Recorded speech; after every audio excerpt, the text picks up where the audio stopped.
Hey guys, today we're going to talk about 4 opening traps to win fast, and we'll take a look at 4 checkmate traps when you guys play e4 as white. So the first trap is when black plays the most popular and difficult opening in chess, the Sicilian defense with c5. So here we play pawn to c3, which is the Alapin variation, and after a few theoretical moves by black, we reach this position. So here we're threatening to play pawn to d5 on the next move, attacking the knight on c6. So black would probably play pawn to d5, very common idea in this line to prevent that from happening. And now, instead of capturing or pushing our pawn forward, we are going to play knight c3 to set up the trap. The whole idea of knight to c3 is we bring another piece to attack the d5 pawn, and we want black to capture our pawn on e4. Because after capture, we push our pawn up to d5, attacking the knight. Black can play knight b8 of course, but that would just be undeveloping his own knight. So after knight to e5, now we play queen to a4 check, and the only logical move for black is to block with the bishop, because otherwise blocking with the knight or blocking with the queen would result in just blocking his own bishop on c8. So here we capture the pawn on e4 and attacking the knight on e5. A very natural move for black would be to play knight to g6, retreating the knight, and here we play an odd-looking but deadly move with knight to b5. This move might seem weird, but the idea is actually very simple. We want to play knight to d6 on the next move, which would be smothered checkmate, as we utilize the pin of our queen along the e-file, and black cannot recapture back on d6. So if black captures the knight, we just capture back with the bishop, and there's no other piece that can defend against the check besides the queen, where we would just capture the queen and be one queen up. So black cannot capture our knight on b5, and it's actually very easy for black to miss this knight d6 move because it is not obvious to see this idea if you haven't seen it before or you have no knowledge of this move before. And black can even play a normal move like knight to f6, developing a piece and attacking the queen, where we just play knight to d6 checkmate. And surprisingly, the best engine move for black here is actually to play pawn to e6. So after pawn to e6, we push our pawn up to d6, threatening to play knight c7 check and forking the rook on a8. Our pawn is defended by the knight on d6 as well, so black cannot capture our pawn. The best move here, according to the engine, after this would be bishop c6, and after queen to d4, again the best move is to play king to d7, where the computer evaluates this as equal or just 0.1 or 0.2 advantage for white. And I can guarantee you guys that your opponent would never ever play this move in a real game unless they are cheating and using an engine. And even if they do play this move, the position just looks really bad for black, and none of his moves has made sense. The king is stuck in the center, we have a pass pawn on d6, and the king on d7 is just really weak. So that's the first variation we're going to share in today's video. If you're enjoying these checkmate traps and want to see more videos like this, please take a moment to hit the like button and subscribe to our channel. Your support is what allows us to keep creating amazing chess content for you. The second checkmate trap that we're going to show involves playing versus the Caro-Kann, and this line is more suited towards lower level players and beginner players, and the line goes like this. So after pawn to c6, we play the move knight to c3, d5, and then we play queen to e2.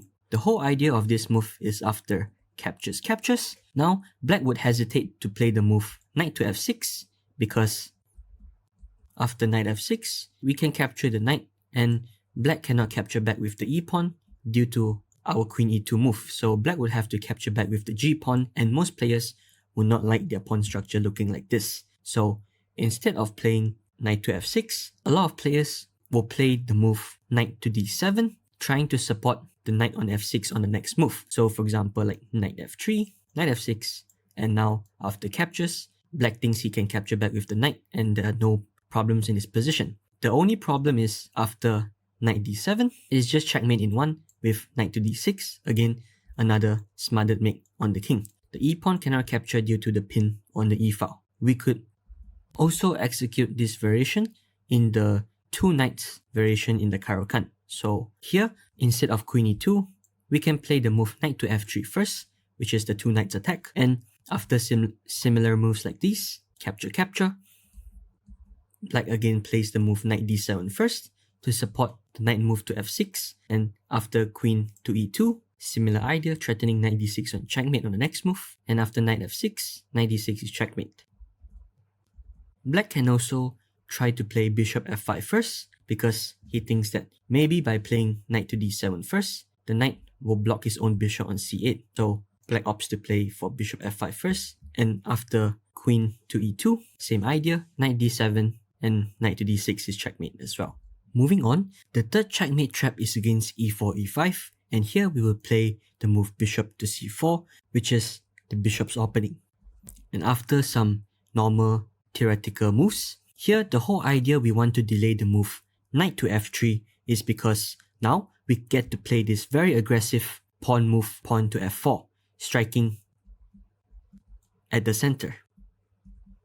Now you might be wondering, what if Black plays the move knight to g4, trying to play knight to f2 on the next move, forking our queen and our rook, or even bishop f2 check, and the knight on g4 is protected. We cannot capture the knight with our queen because the bishop on c8 defends the knight. And yes, this is the whole idea of the trap, is we invite Black to play the move knight to g4 because now we play pawn to f5. So we block the bishop's diagonal, and we block the bishop from protecting the own knight as we now threaten to capture the knight on g4 on the next move. So here Black has two options. He can play bishop f2 check or knight to f2. Let's take a look at what if Black plays bishop to f2 first. So after bishop to f2, we just play king to f1, and the knight is still under attack on g4, and if the knight moves, the bishop would be under attack as well. So the only way for Black to get out of this is by playing knight e3 check, forking the queen and the king. So White is forced to capture the knight on e3, and after recaptures, now we play queen to h5, threatening checkmate in 1 on f7. Black can castle to defend the pawn on f7, and now we just play a normal developing move with knight to f3, knight to c6, and now rook to e1. We threaten to capture the bishop on the next move, and the Black's bishop is actually forced to stay on this diagonal over here, because if he retreats back this way instead, let's say to bishop to c5, now we play knight to g5, and there's just too many threats coming for the Black king. So instead of bishop to c5, he has to play a move like bishop to h6 to guard the g5 square and not allow the knight to jump to g5. But now we just play pawn to g4, another very aggressive pawn push, threatening to play pawn to g5, trapping the bishop, and also threatening to push up the pawn to h6, and this position has just completely crushing for White. So that was what if Black plays bishop f2 check here. So now we need to take a look at what if knight f2 comes, forking our queen and our rook.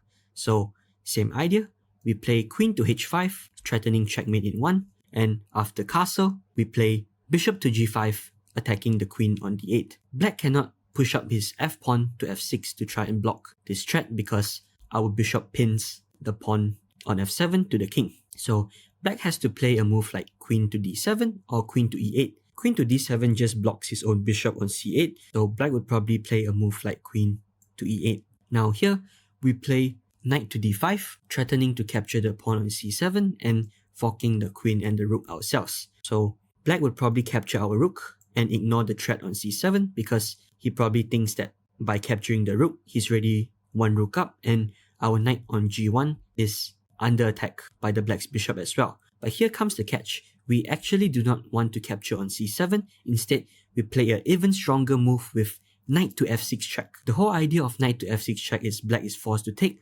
Otherwise, if king moves, queen h7 is checkmate. So after pawn captures, bishop takes f6, and as you guys can see, there's actually no way for Black to stop queen to g5 or queen to g4 check, followed by checkmate. Black can try to give a check with bishop f2, but after king to d1, just moving to the side, again, there's no way to stop the threat of queen g5 or queen to g4, which would be checkmate on the next move.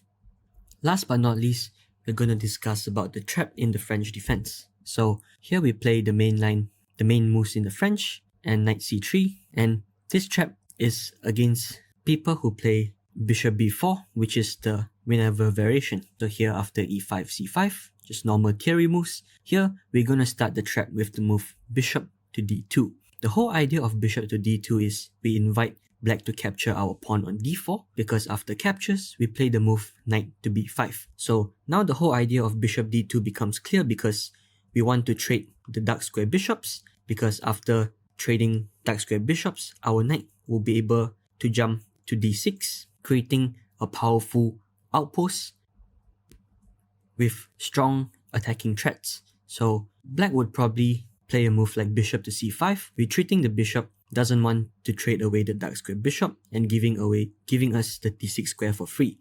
And also bishop to c5 defends his own pawn on d4 as well. Now we play pawn to b4, kicking the bishop away, and after a move like bishop to b6, still trying to hold on to the pawn on d4. Of course, we can play a move like knight to d6 check now, but after king to f8, it's actually not easy for white to attack. So instead of knight to d6, we have an even stronger move with queen to g4, attacking the pawn on g7, since the bishop no longer can retreat to f8 to defend this pawn on g7. After natural move like pawn to g6, now we play knight to d6 check, king to f8, and queen to f4, threatening to capture the f7 pawn and checkmate in 1. It's actually not easy for black to defend this f7 pawn, because a move like queen to e7 will just hang the bishop on c8, and if black plays a move like queen to d7, this would just block his own bishop, and a move like queen to c7 is playable, but actually here white can just play normal developing moves, and black's position is actually very difficult to play, because after, for example, moves like this, as you guys can see, black is almost out of moves, because this bishop cannot play to d7 because that would block the queen from defending the f7 pawn, and the knight on g8 cannot develop to e7 as well, because it would also block the queen from defending the pawn on f7. The knight cannot develop this way because the queen would just capture, and it's actually very difficult for black to bring out his pieces. So black can try to play a move like pawn to f5 to defend the position, because after en passant, black thinks that he has bishop to c7, trying to win the knight on d6 with this pin, and there's no way for white to defend the knight on d6. However, as you guys can see, as you guys can look at the evaluation bar on the left, it suddenly shoots up and shows mate in 3, and white has a really nice checkmate in 3 moves here. So the checkmate is quite easy, and pause the video for a bit if you guys want to try to figure out what the checkmate is. It's quite easy, right? Now white plays queen to h6, sacrificing the queen. Black is forced to capture the queen, and after bishop takes h6, king to e8 is king to g8 is the only move, and pawn to f7, checkmate by pawn. So I hope you guys enjoyed these checkmate traps and this checkmate in particular, because it's very rare that we get a pawn checkmate in chess. Thanks for tuning in to our video on 4 checkmate traps to win fast. We've covered some exciting and deadly opening traps that you can use to catch your opponents off guard and finish the game quickly. If you found this video helpful, don't forget to hit the like button and subscribe to our channel for more chess content. In the comments below, let us know which trap you found the most interesting, or which one you have successfully used in a real game. Thanks for watching, and we see you in the next video.